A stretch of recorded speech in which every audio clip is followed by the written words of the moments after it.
दोस्तों नमस्कार। आज हम बात करेंगे चीन पर जिस तरीके से जो चाटुकार हैं हमारे देश के अंदर, जो विपक्ष के नाम पर कलंक बने हुए बैठे हैं। आज राहुल गांधी ने एक ऐसा ट्वीट किया था कि उन्होंने बोला है कि हमारे सैनिक मारे जा रहे हैं और चीन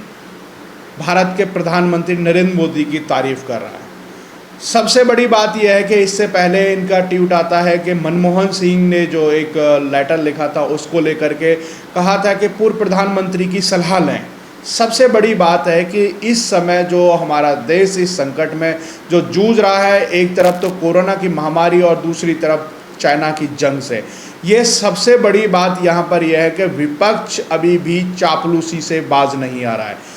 उसके बाद अब जेपी नड्डा ने भी अखाड़ा खोल दिया और उन्होंने बोला है कि वंशवाद के कुकर्मों की वजह से हम देश की सीमा को पाकिस्तान और चीन को कम से कम 73,000 किलोमीटर दे चुके हैं, जो कि करीब करीब 2 राज्यों के बराबर होती है।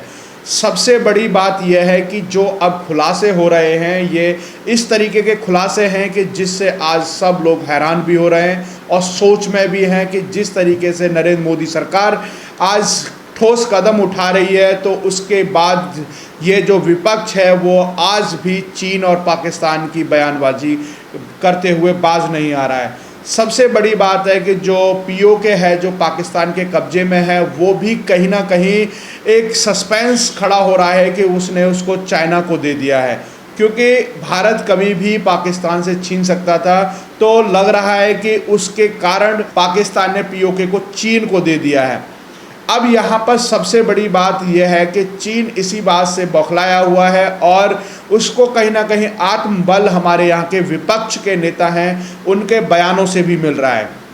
लगातार वर्चुअल मीटिंग्स हो रही हैं। आज बहुत हाई लेवल की भी मीटिंग होनी है चाइना के साथ, और इधर हमारे रक्षा मंत्री हैं वो रूस गए हुए हैं, व्लादिमीर पुतिन से मिले और वहाँ पर शस्त्रों के लिए डील हुई है। बहुत अच्छे अच्छे शस्त्र हमारे देश को मिलेंगे और उसको लेकर के चीन ने एक बयान जारी किया है। चीन ने कहा है कि रूस भारत को हथियार ना दे।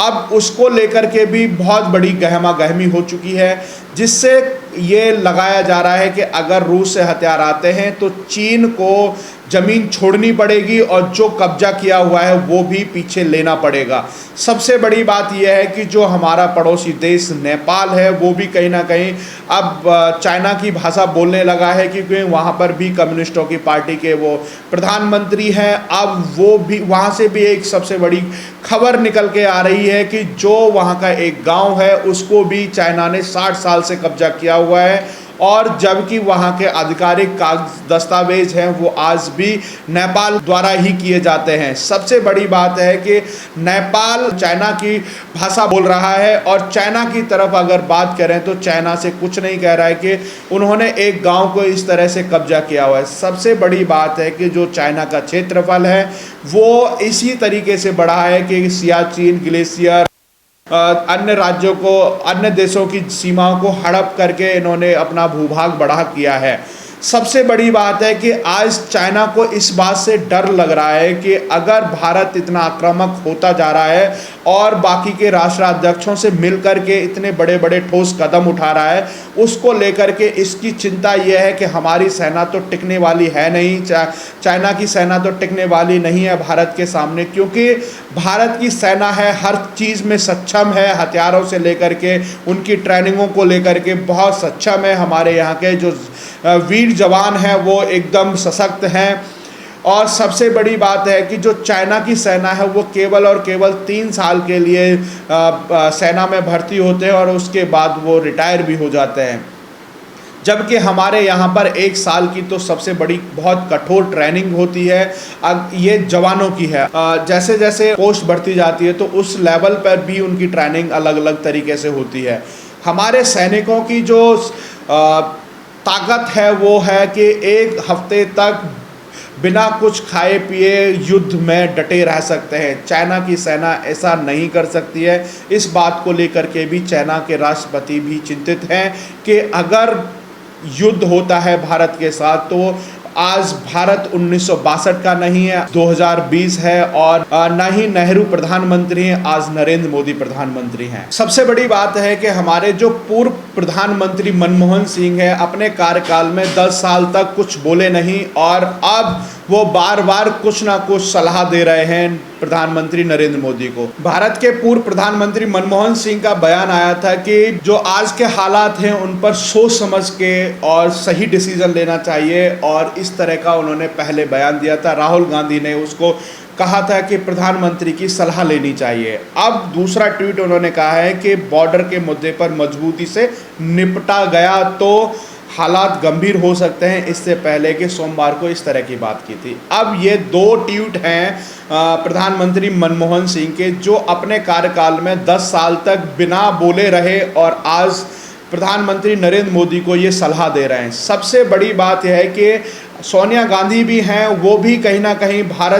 भारत के प्रधानमंत्री और भारत की सरकार पर वो भी कहीं ना कहीं प्रश्न चिन्ह लगाती हैं, कह रही हैं कि मिसमैनेजमेंट के कारण जो हालात हैं वो आज पैदा हो रहे हैं। और सबसे बड़ी बात है कि जब अगर सीमा की बात आती है तो प्रधानमंत्री नरेंद्र मोदी सर्वदलीय मीटिंग के बाद कह चुके हैं कि जो चाइना है और जिस तरह का भ्रम फैलाया गया था कि भारत ने कब्जा कर लिया, हमारे सैनिकों को मार दिया, राहुल गांधी का इस तरह का ट्वीट था और चाइना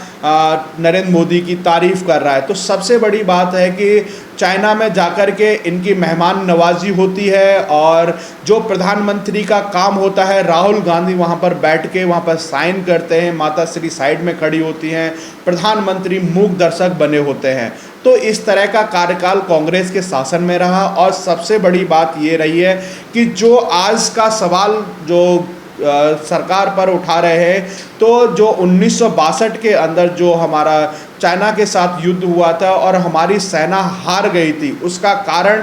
केवल और केवल उस समय की सरकार के ऊपर लगाया जा रहा है। कि जैसा कि